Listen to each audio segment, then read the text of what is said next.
नमस्कार, स्वागत है आप सभी भावी शिक्षकों का हमारे YouTube चैनल टीचर्स मंत्रा में। मैं हूं आपके साथ एजुकेटर सुशांत ठाकुर। आज के सेशन में हम बात करेंगे बिहार सुपर टेट 2023 की जो परीक्षा होने वाली है उसमें सीडीपी की टॉपिक वाइज सेक्शन की हम बात करेंगे। क्या कुछ सिलेबस हो सकता है, इसका बेस रहेगा, इसका आधार रहेगा, जो बीपीएससी द्वारा हेड टीचर का एग्जाम 2022 में कंडक्ट कराया गया था, इस क्वेश्चन हम बात करेंगे। उसके साथ साथ जो 2023 का एग्जाम जो होने वाला है सुपर टेट का, उस सुपर टेट में सीडीपी का चाइल्ड डेवलपमेंट का, आप उसको चाइल्ड साइकोलॉजी कह सकते हैं, टीचिंग मेथोडोलॉजी कह सकते हैं।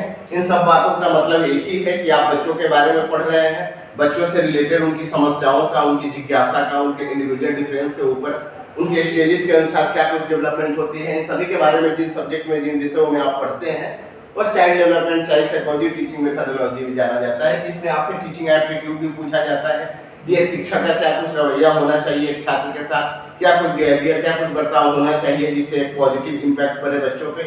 इन सब चीजों के बारे में सीडीपी से रिलेटेड जो भी चीजें हैं, जो भी चैप्टर है, कहां से आपसे एग्जाम में क्वेश्चन बन सकते हैं, कहां से पूछे गए हैं, आपके विद क्वेश्चन हम बात करेंगे उस इंटायर सिलेबस की, उस इंटायर चैप्टर की, जो आपको जानना जरूरी है ताकि आप सुपर टेट एग्जाम में खास तौर पे सीडीपी वाले जो सेक्शन है उसमें अगर 30 क्वेश्चन आते हैं तो आप 30 आउट ऑफ 30 कर पाए।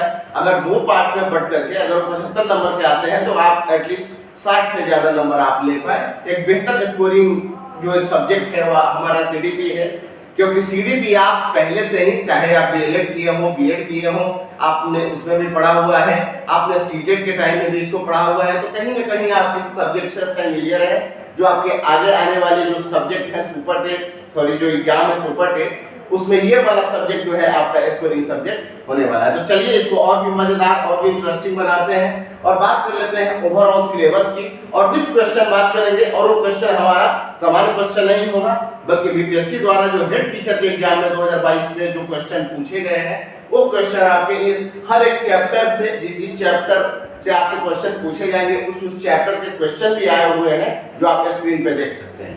शुरुआत करते हैं आपके आरटीई से क्वेश्चन रहेगा, जो आरटीई 2009 है, जो 6 से 14 वर्ष के बच्चों के लिए फ्री एंड कंपल्सरी एजुकेशन की बात करता है। वही दिव्यांग बच्चों के लिए 6 से 18 वर्ष की बात करता है। यह भारत में 1 अप्रैल 2010 में इंप्लीमेंट हुआ था, लागू हुआ था, जो ये अभी तक काम कर रहा है, जिसमें लगभग 7 धाराएं हैं और 7 चैप्टर हैं और 38 सेक्शन है, 38 धाराएं हैं, जिसके ऊपर आरटीई 2009 बेस्ड है। बहुत कुछ बातें इस पे कही गई है। ये सब चीजें जब हम इस सिलेबस को कर लेंगे तो फिर हम एक एक करके इस चैप्टर वाइज चीजों की तैयारी शुरू करेंगे। आप स्क्रीन पे क्वेश्चन भी देख सकते हैं जो आरटीई से आपके बीपीएससी हेड टीचर एग्जाम में पूछे गए हैं, वो आप सामने देख सकते हैं। एजुकेशन से आपका क्वेश्चन पूछा जाता है शिक्षा है क्या, तो एजुकेशन का क्या मीन्स है, इंडियन कॉन्टेक्स्ट में शिक्षा जो है वो क्या काम करती है, या इंडियन कॉन्टेक्स्ट में अगर बात करें तो एजुकेशन क्या है। अलग अलग लोगों का इस पे स्टेटमेंट भी आपसे पूछा जाता है। विवेकानंद का इस पे क्या ओपिनियन रहा है एजुकेशन पे, रविन्द्रनाथ टैगोर का क्या रहा है, महात्मा गांधी क्या किस तरीके की शिक्षा को एक तरीके से रियल एजुकेशन, वास्तविक शिक्षा मानते हैं। इन सब चीजों पे तो एजुकेशन से आपका क्वेश्चन रहेगा, शिक्षा से। या और ये सब चीजें आप कहीं ना कहीं डीएड में, बीएड में, या आपने अब जब सीटेट की प्रिपरेशन अपनी की होगी उस टाइम में आप ये सब चीजों से गुजर रहे होंगे। नेक्स्ट आपका स्कूल्स ऑफ साइकोलॉजी से क्वेश्चन आता है, जो मनोविज्ञान के संप्रदाय हैं। ऐसे होने के लिए बहुत सारे हैं, लेकिन 7-8 जो इंपॉर्टेंट है आपके, जैसे बिहेवियरिस्टिक स्कूल्स ऑफ साइकोलॉजी, आपके constructivist schools of psychology, humanistic schools of psychology, ऐसे जो व्यवहारवाद से क्वेश्चन आया हुआ है आप देख सकते हैं स्क्रीन पे कि आपके जो जॉन जेबी वाटसन थे, वो father of behaviouristic schools of psychology थे, उनसे क्वेश्चन है। वो लोग स्टिमुलस रिस्पांस जो है, उद्दीपन अनुक्रिया है कि जब कोई बच्चे के सामने कोई स्टिमुलस प्रेजेंट किया जाता है तो बच्चा जो है या कोई व्यक्ति जो है वो ज्यादा बेहतर तरीके से रिस्पांस कर पाता है, रिस्पॉन्ड कर पाता है। ऐसा इन्होंने ईयर थॉर्नडाइक में अपनी प्रयोग को में वीडियो को लाया था और उसके अनुसार एसरबॉन थ्योरी भी दिया हुआ था। तो जो स्टिमुलस रिस्पांस है ये आपके बिहेवियरिस्टिक स्कूल्स ऑफ साइकोलॉजी से जुड़ा हुआ है। ये क्वेश्चन भी आप सामने स्क्रीन पे देख सकते हैं। आपका कंस्ट्रक्टिविस्ट अप्रोच से क्वेश्चन आता है कि कौन कौन लोग इससे जुड़े हुए हैं और ये क्या बात करता है। तो कंस्ट्रक्टिविस्ट अप्रोच के जो लोग हैं, इसमें आपके ब्रूनर है, वाइगोस्की है, आपके जीन पियाजे हैं, तो इन सब लोगों का मानना है कि बच्चा जो है अपने ज्ञान का निर्माण स्वयं कर सकता है। स्टेजी कुछ लोगों का मानना है कि वो स्टेजीज में कर सकता है, कुछ लोगों का मानना है कि जब वो समाज में इंटरेक्ट करता है तो अपने नॉलेज को, अपने ज्ञान को बिल्ड करता है। ऐसे लोग जो कंस्ट्रक्टिविस्ट स्कूल्स ऑफ साइकोलॉजी से बिलोंग करते हैं, ये लोग हैंड्स ऑन एक्टिविटी को ज्यादा महत्वपूर्ण बताते हैं, बच्चों में करके सीखने की बात पे जोर देते हैं और ये इनेट कैपेबिलिटी मानते हैं कि हर एक बच्चा सीख सकता है। जरूरी है कि उसको एक्सप्लोर करने दिया जाए, उसको कुछ सर्च करने दिया जाए, उसको अपने तरीके से कुछ क्रियाकलाप किया जाए, एक्टिविटी किया करने दिया जाए, बच्चा सब कुछ सीख सकता है। ऐसा मानना है constructivist approach schools of psychology के जो लोग हैं, जो आप क्वेश्चन भी आप साथ ही साथ देख सकते हैं। सोशलाइजेशन से आपका क्वेश्चन रहता है कि समाजीकरण क्या है। तो socialization is the process of internalizing the norms and ideologies of the society. यानी समाजीकरण एक प्रक्रिया है जिसमें आप समाज के मानदंडों को, नियमों को, मूल्यों को आत्मसात करते हैं, सीखते हैं या उसके तरीके से आप समाज में रिस्पॉन्ड करते हैं।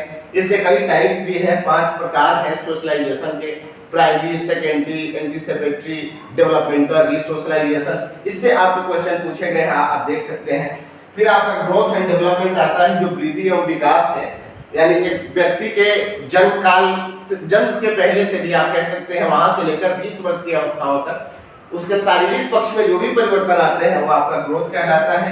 और शारीरिक के साथ साथ उसके मानसिक स्तर पे, उसके संज्ञानात्मक स्तर पे आप कह सकते हैं, सामूहिक स्तर पे इमोशनली वो जितना बेहतर होता है, मानसिक रूप से वो जितना बेहतर होता है, जितना इंटेलेक्चुअली जितना बेहतर होता है, ये सब आपका डेवलपमेंट पे काउंट होता है। इससे भी आपको क्वेश्चन आए हुए हैं, आप देख सकते हैं। स्टेप्स ऑफ टीचिंग से आपसे क्वेश्चन पूछे जाते हैं कि जो शिक्षण है उसके चरण कितने हैं। तो शिक्षण के स्टेप्स ऑफ टीचिंग 3 हैं। शिक्षण के 3 चरण हैं। एक है आपका प्री एक्टिविटी, एक है इंटर एक्टिविटी और तीसरा है पोस्ट एक्टिविटी। यानी हम जब इस क्लासरूम में आने से पहले अपनी जो आप तैयारी करते हैं बच्चों के सामने प्रेजेंट करने के लिए, वो आपका प्री एक्टिविटी है। जब आप क्लासरूम में जाके बच्चों के सामने जो क्लास लेते टाइम जो एक्टिविटी आप करते हैं, जो चीजें आप करवाते हैं, जो टीचिंग मेथड आप अपनाते हैं, ये तमाम तरीके की चीजें आपकी इंटर एक्टिविटी कहलाती है। और टीचिंग करने के बाद जब बच्चों के ऑब्जर्वेशन के लिए, बच्चों के फाइनली मूल्यांकन के लिए कि क्या कुछ बच्चों ने ड्रॉ किया है, क्या कुछ सीखा है, इसकी जानकारी के लिए जब आप काम करते हैं, वो आपका पोस्ट एक्टिविटी या उत्तर क्रियात्मक अवस्था कहलाता है। तो स्टेप्स ऑफ टीचिंग आपको देख लेना है, यहाँ से क्वेश्चन आए हुए हैं, आप देख सकते हैं। नेक्स्ट आपका रिमेडियल टीचिंग है। इससे आपके क्वेश्चन पूछे गए हैं जो उपचारात्मक शिक्षण है। यानी एक बच्चे की जब आप कक्षा ले लेते हैं, जब आप पढ़ाई अपनी जिस भी चैप्टर को आप कंप्लीट कर रहे हैं, कंप्लीट करने के बाद आप बच्चों की एक टेस्ट लेते हैं, ओवरऑल ऑब्जर्वेशन करते हैं या एक तरीके से असेसमेंट करते हैं। और जिन बच्चों को जिन चीजों में कठिनाई होती है उसको अलग से आप रिमेडी देके उपचारात्मक तरीके से, विशेष तरीके से उसको कक्षा को ऑर्गेनाइज करके आप जब उन चीजों को, उन समस्याओं का निराकरण करते हैं, उन समस्याओं को डील करते हैं, तो आपका वो रिमेडियल टीचिंग कहलाता है। इसका भी क्वेश्चन है, आप सामने देख सकते हैं स्क्रीन पे। नेक्स्ट है हमारा एजुकेशन कमीशन 1964-66, जो कोठारी आयोग भी जो था या एजुकेशन कमीशन भी जो था। इस सब का मकसद एक ही है एजुकेशन कमीशन का, कि इन लोगों का काम है कि time the time of period Bharat की एजुकेशन व्यवस्था को सुदृढ़ करने के लिए, बेहतर करने के लिए कुछ नई नई पॉलिसी, कुछ नई नई चीजें ये लोग ऐड करते हैं। इस एजुकेशन पॉलिसी के अलग अलग वर्षों में, अलग अलग टाइम में अलग अलग उद्देश्य, अलग अलग ऑब्जेक्टिव रहे हैं। उसी से संबंधित एक प्रश्न है आपके सामने स्क्रीन पे, आप देख सकते हैं कि कैसे एजुकेशन कमीशन से आपसे क्वेश्चन पूछा हुआ है। और ये आपके सीडीपी में या ओवरऑल जो सुपरटेट एग्जाम है उसके लिए ये इंपॉर्टेंट चैप्टर है, इंपॉर्टेंट टॉपिक है। नेक्स्ट आपके कोलबर्ग से क्वेश्चन आए हुए हैं। ये सब चीजें लगभग कुछ चीजों को अगर छोड़ दिया जाए तो आप सीटेट के एग्जाम में पढ़े हैं, और कुछ ऐसी चीजें हैं जो आपने डीएलएड या डाइट में या बीएड में आपने पढ़ा ही होगा।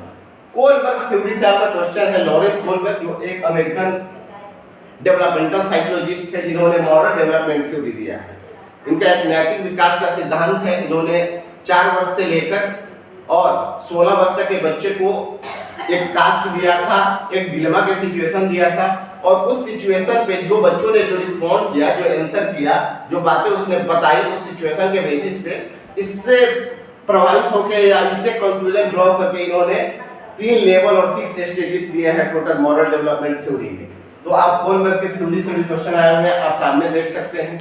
पियाजे की थ्योरी से जो जीन पियाजे हैं, एक रेडिकल स्विस साइकोलॉजिस्ट या कंस्ट्रक्टिविस्ट आप इसको कह सकते हैं, क्योंकि ये संरचनावादी या रचनावादी स्कूल्स ऑफ साइकोलॉजी से बिलोंग करते हैं। इनका मानना है कि डेवलपमेंट जो है वो डिसकंटिन्यूअस प्रोसेस है, ये स्टेजेस में चलता है। बच्चा हर एक स्टेज में कुछ गुण के साथ डेवलप होता है और जैसे जैसे उसकी स्टेज बढ़ती है एक बच्चा जो है अपनी हायर मैच्योरिटी प्राप्त करता है और वो हायर मैच्योरिटी जो है या हायर पोटेंशियल जो है वो गेन करने का टाइम है 15 साल।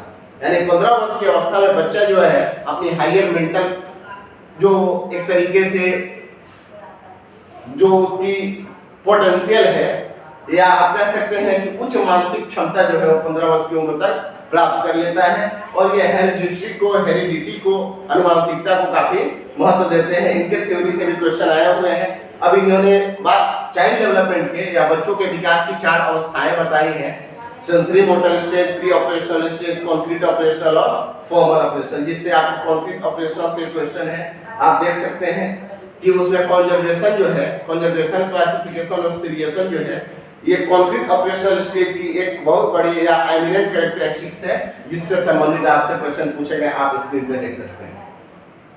आपके लेसन प्लान से क्वेश्चन रहता है, जो लेसन जो पाठ योजना है आप कैसे कैसे प्रेजेंटेशन करते हैं, ऑब्जेक्टिव लेते हैं, उद्देश्य लिखते हैं, अभिकथन लिखते हैं, क्या कुछ करते हैं लेसन प्लान में। आपने बीएड में या डीएलएड में आपने लेसन प्लान पूरा किया होगा, स्कूल में सबमिट किया होगा, स्कूल में किया होगा, उस लेसन प्लान से क्वेश्चन आपके एग्जाम में आए हुए हैं। आप देख सकते हैं ये सभी क्वेश्चन जो आप स्क्रीन पे देखे हैं, दिखाए गए हैं और सामान्य क्वेश्चन नहीं है बल्कि बीपीएससी हेड टीचर या हेड मास्टर के लिए जो एग्जाम हुआ था 2022 में उनके एससीडीपी के क्वेश्चन है।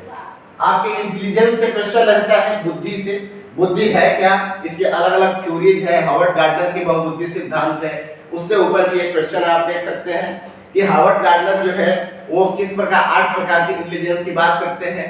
उस 8 प्रकार में आपका मैथमेटिकल इंटेलिजेंस है, बॉडीली काइनेस्थेटिक इंटेलिजेंस है, स्पेशियल इंटेलिजेंस है, आपका वर्बल लिंग्विस्टिक इंटेलिजेंस है, उसमें से एक कोई भी एक टाइप आपसे क्वेश्चन में पूछ सकता है। आप देख सकते हैं स्क्रीन पे, इससे क्वेश्चन आपसे रिलेटेड इंटेलिजेंस से, बुद्धि से आपसे पूछा हुआ है। असेसमेंट से आपका क्वेश्चन रहता है, आकलन जो है ये असेसमेंट आपका किस तरीके की होनी चाहिए, असेसमेंट को आप किस तरीके से देखते हैं, एक शिक्षक को कब कब किस किस तरीके से बच्चे को आकलन करना चाहिए, बच्चे का आकलन जो है वो किसके बेसिस पे होने चाहिए, तमाम तरीके के क्वेश्चन आपके असेसमेंट से, आकलन से पूछे जाते हैं। स्टेजेस ऑफ चाइल्ड डेवलपमेंट से आपके क्वेश्चन आते हैं, बाल विकास की जो सामान्य अवस्थाएं हैं, जो 4 अवस्थाएं हैं आपके इन्फेंसी, अगर हम जन्म के पहले से भी बात करें तो प्रीनेटल पीरियड, फिर इन्फेंसी, फिर अर्ली चाइल्डहुड, फिर लेटर चाइल्डहुड, फिर आपका एडोलेसेंस। तो ये स्टेजेस ऑफ चाइल्ड डेवलपमेंट से आपसे क्वेश्चन पूछे जाते हैं, आप स्क्रीन पे देख सकते हैं। इसके अलावा कुछ और चीजें हैं जहां से आपके क्वेश्चन पूछ लिए जाते हैं, जैसे इंडियन एजुकेशन सिस्टम जो 10+2 है, जो 10+2 एजुकेशन सिस्टम है, इसको किसने प्रस्तावित किया था। 10+2+3 आप इसको कह सकते हैं। प्रथम 10 साल तक आप 10th करते हैं, फिर 2 साल आप 12th और फिर 3 साल ग्रेजुएशन के। ये जो शिक्षा प्रणाली है ये किसने सजेस्ट किया हुआ था, इससे रिलेटेड भी क्वेश्चन है, आप देख सकते हैं। आज के एग्जाम में, आज के सेशन में हमने अब टॉपिक के साथ साथ जिस चैप्टर से जिस टॉपिक से क्वेश्चन आते हैं उसके ऊपर बात कर रहे हैं। साथ में हमने क्वेश्चन इसलिए इंक्लूड किया है कि जब आप क्वेश्चन देखेंगे तो आपका एक तरीके से परसेप्शन बिल्ड होगा, आपका कॉन्फिडेंस बिल्ड होगा और एक तरीके से आप बिलीफ सिस्टम आपका जो है बेहतर होगा कि जो चीजें आप पढ़ते आए हैं, जो चीजें आप पढ़ रहे हैं उसी से क्वेश्चन आपके एग्जाम में आते हैं। ऐसा नहीं है कि हवा में कहीं से एग्जाम में क्वेश्चन आते नहीं है, इसलिए बिल्कुल घबराना नहीं है। जो चीजें आप पढ़ते आए हैं और जो चीजें आप देख रहे हैं उन्हीं में से क्वेश्चन रहेगा, बस उसकी भाषा जो है वो थोड़ी सी बदल जाएगी, क्योंकि अलग जब भी कोई अलग विभाग किसी चीज के एग्जाम लेती है तो उसका पूछने का जो तरीका है, उसके एग्जाम पैटर्न जो है वो थोड़े से डिफरेंट हो जाते हैं।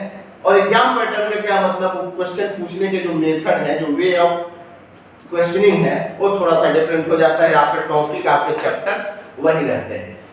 इससे आपका हिडन करिकुलम से एक प्रश्न है, आपका एचसी जो है हिडन करिकुलम, जिसको प्रछन्न पाठ्यचर्या या पाठ्यक्रम बोलते हैं। हिडन करिकुलम का मतलब है कि वैसी एक्टिविटी जो आपको दिखाई या बताई नहीं जाती है, बल्कि आपकी जो स्कूल एक्टिविटी में इंक्लूड होती है इंटरनल रूप से, जो एक तरीके से छुपी होती है, और स्कूल के क्रिया के दौरान ही आप उस चीजों को करते हैं। आपका उसके लिए ना नोटिस बोर्ड मिलेगा, ना आपके वो सिलेबस में मेंशन रहेगा। कुछ चीजें हैं, कुछ एक्टिविटी है जो स्कूल के अंदर आपसे कराई जाती है आपके बेहतर के लिए, आपके डेवलपमेंट के लिए। इस प्रकार की एक्टिविटी जो है वो हिडन करिकुलम पाठ या प्रछन्न जो पाठचर्या है, छुपी हुई पाठचर्या है, उसका हिस्सा है।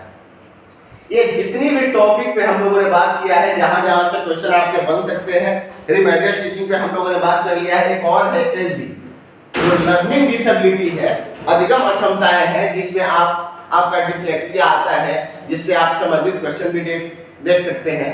डिसलेक्सिया जो है वो रीडिंग डिसऑर्डर है। जिस बच्चे को डिसलेक्सिया होगी उस बच्चे को पढ़ने में कठिनाई होती है, जिस बच्चे को लिखने में कठिनाई होगी उसको डिस्ग्राफिया होती है।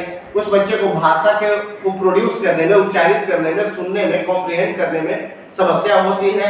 उनके लिए अलग अलग प्रकार की जो डिसेबिलिटी है उसकी बात करता है। तो लर्निंग डिसेबिलिटी से भी आपके क्वेश्चन आते हैं। तो आज का सेशन जो है वो मुख्य रूप से आपके टॉपिक वाइज चीजों को बताना, ताकि आप एक परसेप्शन बिल्ड करें, आप एक कॉन्फिडेंस बिल्ड करें कि जो चीज आप पढ़े हैं वहीं से क्वेश्चन आएंगे, और आप इसके साथ अपनी प्रिपरेशन को, अपनी तैयारी को आप शुरू कर सकते हैं। साथ ही साथ क्वेश्चन जो ऐड किया गया था आपके बिलीफ सिस्टम को मजबूत करने के लिए, बेहतर करने के लिए, ताकि आपको लगे कि जो चीज आप पढ़े हैं वही आपसे बीपीएससी ने पूछा है, और रिसेंटली पूछा है, जो बिहार हेड टीचर का एग्जाम, बिहार हेड मास्टर का एग्जाम 2022 में हुआ था। इससे जुड़ी हुई 1, 2, 3 और चैप्टर है जो कुछ छूट गया हो इसमें, तो आप कमेंट बॉक्स में बता सकते हैं अगर आपकी जानकारी में हो।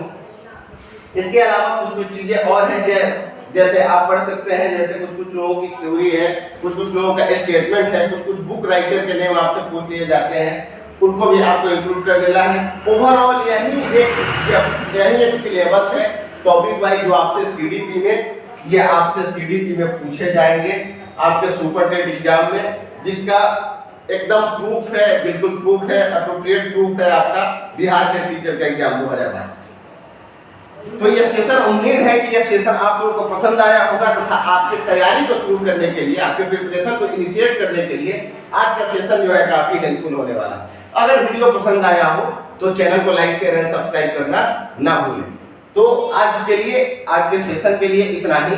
मिलते हैं कल एक नए सेशन में, एक नए ऊर्जा, नई एनर्जी के साथ। तब तक अब अपना ख्याल रखें, निरंतर पढ़ाई करते रहें। और एक बात, अगर इस सेशन से, इस चीज से रिलेटेड कोई भी कंफ्यूजन हो तो आप कमेंट सेक्शन में पूछ सकते हैं, और इस चैप्टर से रिलेटेड अगर आप क्वेश्चन सॉल्व करना चाहते हैं तो आप वीडियो को डाउनलोड करके और आगे आराम से इस क्वेश्चन को देखें और क्वेश्चन को सॉल्व करें। और आप कमेंट सेक्शन में बता सकते हैं कि जो भी क्वेश्चन है आउट ऑफ कितने ठीक हुए। तो मिलते हैं कल एक नए सेशन में, एक नए ऊर्जा और नई एनर्जी के साथ। तब तक आप अपना ख्याल रखें, निरंतर पढ़ाई करते रहे। Goodbye and take care.